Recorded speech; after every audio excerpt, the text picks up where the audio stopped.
crazy cats, what's up? My name is Doug, and we're going to be making our turret today. It's going to have AI, and it's going to fire at us when we're within range.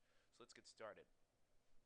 Now, I've already made two folders. To create a new folder, just go right-click, new folder, and then within that new folder, I just made AI stuff and then turret stuff. Now I'm going to click on import. I'm going to find tank. I'm going to grab tank barrel and tank turret. I'm going to enter those two. Now I will upload these two models to the drive, so I heavily suggest you check this tutorial out. So I'm just going to hit import all, close this, and now I'm going to right click. I'm going to choose a new blueprint class. It's going to be an actor, and it's going to be called turret. Now before I get started in turret, I'm just going to go into tank barrel, and I'm going to add a socket. See where it says socket manager? You want to click create socket. Once we do that, of course I did that. Once we do that, I'm just going to move it to where I want the socket to actually fire. So I'm just going to move it into there. Now I'm well aware that this thing has a huge scaling issue. This thing is massively scaled. You'll see in a little bit. I'm just going to rename this by clicking on socket, and I'm going to call it fire socket. So now we save, close this. I'm going to go into turret.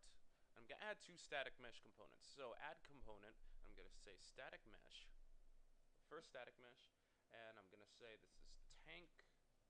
I'm going to say it's tank barrel, and there we have our own tank barrel. And I'm going to add another static mesh component. Wait, what did I call it? Tank turret, there you go. I'm going to add another static mesh component. And this one's going to be tank turret. There we go. Doug, where is it?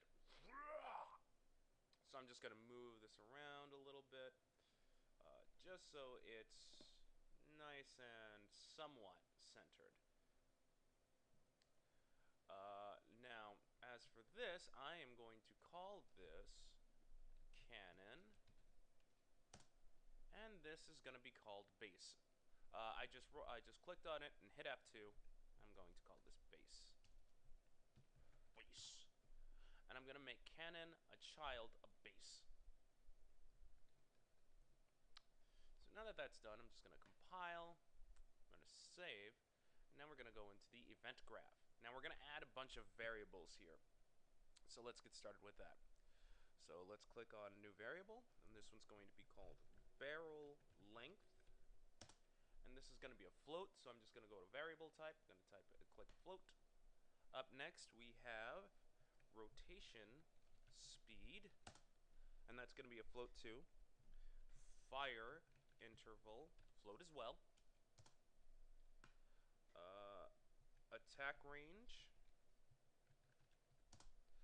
and finally delta time, and one more because I decided to do a sneak attack. Enemy in range. But this enemy in range is actually going to be a boolean, so let's do that.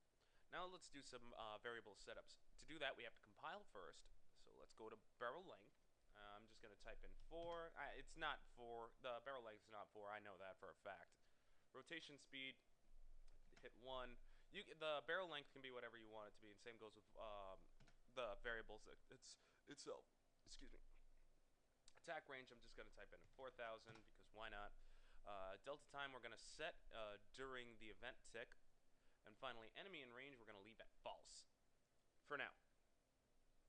So let's get started I'm just going to compile and I'm going to save, and then I'll see you on part 2 when we actually get started with the meat of the process, so to speak.